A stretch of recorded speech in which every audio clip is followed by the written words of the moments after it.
thank you for watching me.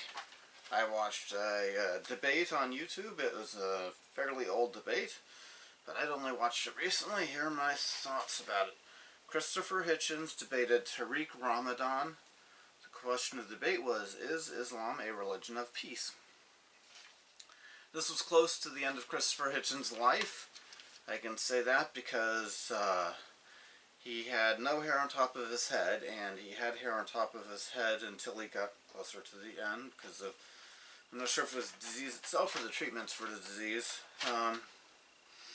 Christopher Hitchens was the first one to speak, and he showed his irrational, insane hatred of all religion by saying there is no such thing as a religion of peace. According to him, if it's a religion, it's not peaceful, which is, oh wow, so ridiculous and stupid. There are very peaceful religions out there. He pointed out atrocities that have been committed by people claiming to be Muslims. I pointed out that we're going to hear people say that they're not real Muslims. He pointed out that there was a news story where a Coptic Pope had to defend the Quran under threat of violence because there was a Coptic priest or Coptic bishop who had said something about it, and the Pope had to get on TV and say that the Quran is a great book. He identified one potential problem or reason for violence from Muslims would be that they claim they have a perfect man and a perfect book. He went through a list of things that he sees in Islam that are contrary to the principle of peace. Tariq Ramadan, his last name is the same as the religious holiday that lasts a month. That involves very little sacrifice on the part of Muslims. Okay. Yeah, he did not like the question for the debate.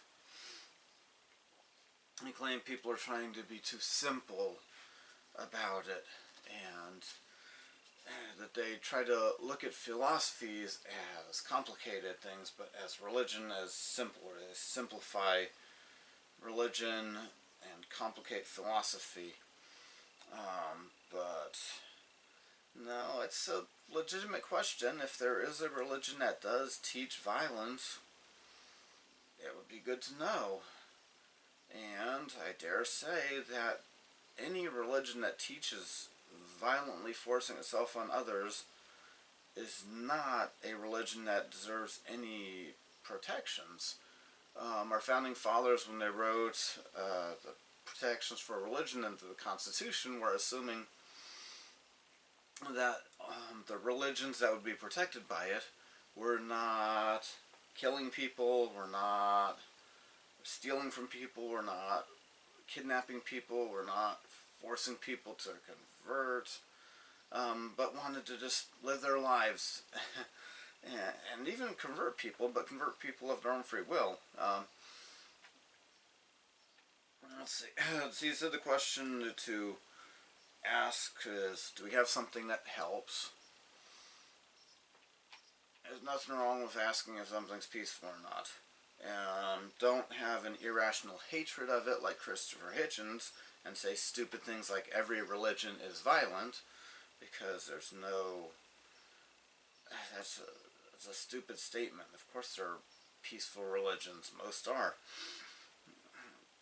And that's why people's first reaction to hearing a religion accused of being a violent religion is to be surprised or skeptical about it, because most religions are not. He said the problem is the book. Let's see. The problem is not the book of a religion, but the reader of the book. And that's a stupid thing to say if a book tells somebody to get violent, it's the book. I'm not gonna state an opinion now about whether the Quran fits that definition or not, but dig into it, read it for yourself, see if it tells the followers of that religion to fight those who don't believe just because they don't believe. But if there is a book that tells people that, then it's not the reader. Duh. It is the reader if the book tells people to be peaceful and then they fight. If the book tells you how to cook a souffle and then you chop your neighbor's head off, it was the reader, not the book. But if a book tells you it's good to run over people with your car, and then you run over people with your car, it was the book.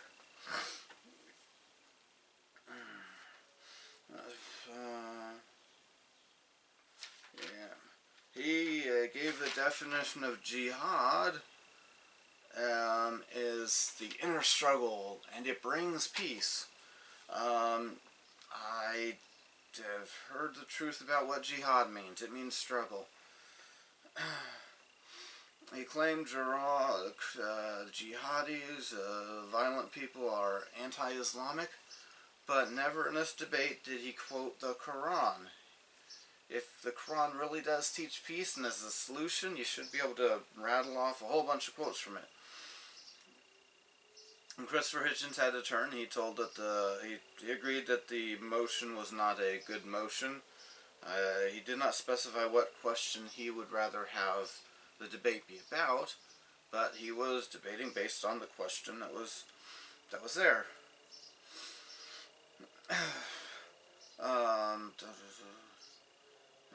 He correctly identified that Islam does not mean the same thing as Shalom, despite Iman Rauf saying that.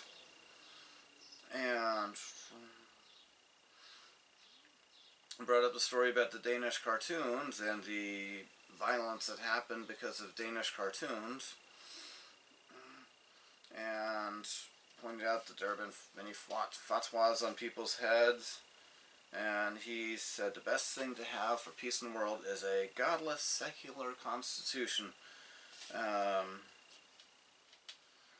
Tariq Ramadan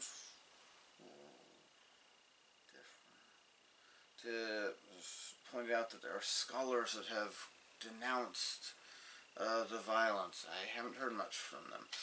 And how often do those people quote the Quran when they denounce that?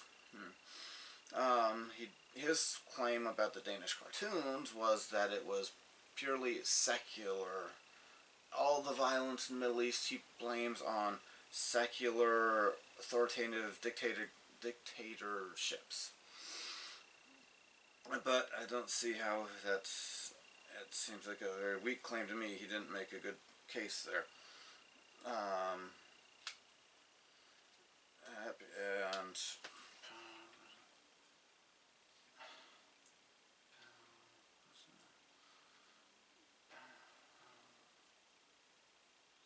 Alright.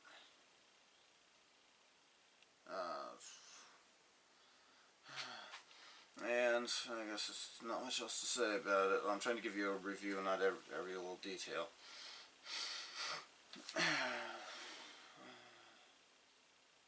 Yep, they had a question and answer session like many debates do. And question was if Jews and Christians have a greater claim of peace. And Christopher Hitchens showed his hatred for all religion and oversold how bad the books of Moses are.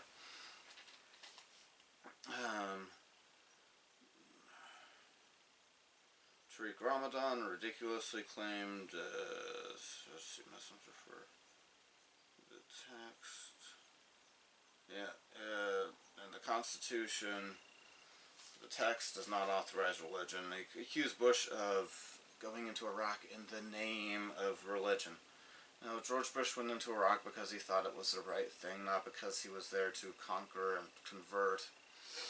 So it's ridiculously inaccurate to claim that George Bush sent the U.S. government, military, etc.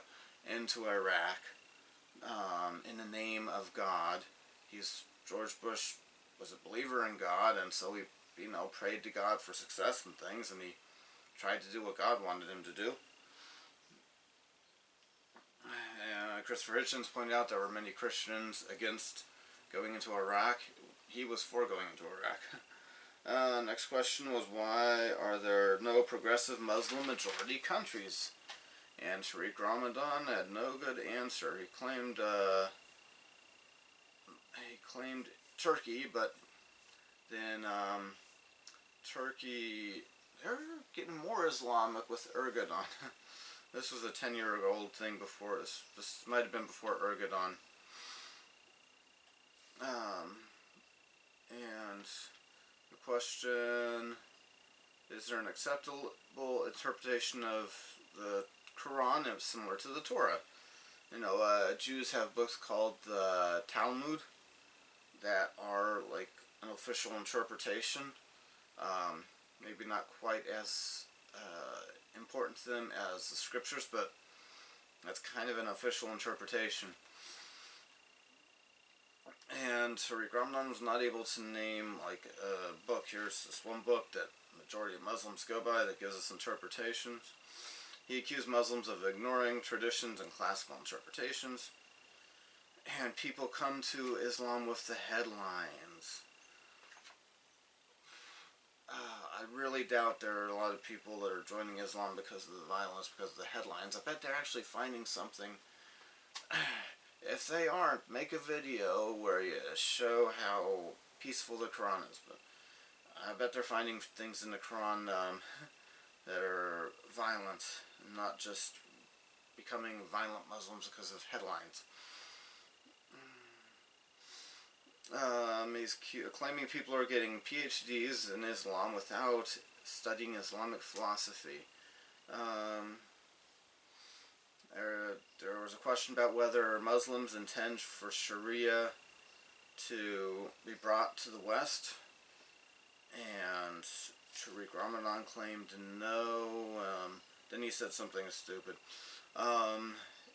Some people start with the punishment and then social justice. He wants to start with social justice and then the punishment.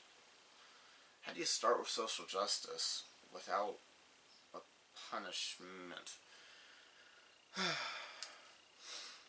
He claims Sharia is the way to faithfulness and peace, and his Sharia is the U.S. Constitution and equality.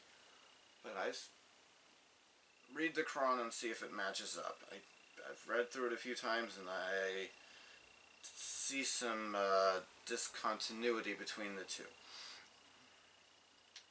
And Tariq Ramadan did point out that there's a lack of trust. Sometimes people think a Muslim talking peacefully is lying. There's a whole lot of dead bodies in the world to make us wonder that. But yeah, it's hard to have a discussion with somebody if you're not trusting them. But when the Quran does have a verse that tells people they can lie, and there are a lot of dead bodies in the world, there is a reason for the for distrust that some people have when a Muslim claims to be peaceful. All right. Christopher Hitchens pointed out that Sharia means law. It's the Arabic word for law. He did acknowledge that not all thieves in the whole world and all the Muslim world get their hands cut off, or not adulterers get stoned. Maybe there's some practical reasons by not enforcing those punishments, like wanting people to still be able to work and not be disabled. Christopher Hitchens made the claim that all religion is man-made. And let's see, many religions not practicable. Religion's not practical. He pointed out that Anjem Choudary one time was on TV being interviewed, and he was asked why he didn't just go to a Islamic majority country since he's so devoted to the religion, and his response is, what makes you think this is your country? So he thinks nobody anywhere in the world has the right to claim a country as their country, and he gets to take them all over. So yeah, and that's a good review of this debate, where Tariq Ramadan, dodged the question. And Christopher Hitchens made a strong case. You have a good day. Thanks for watching.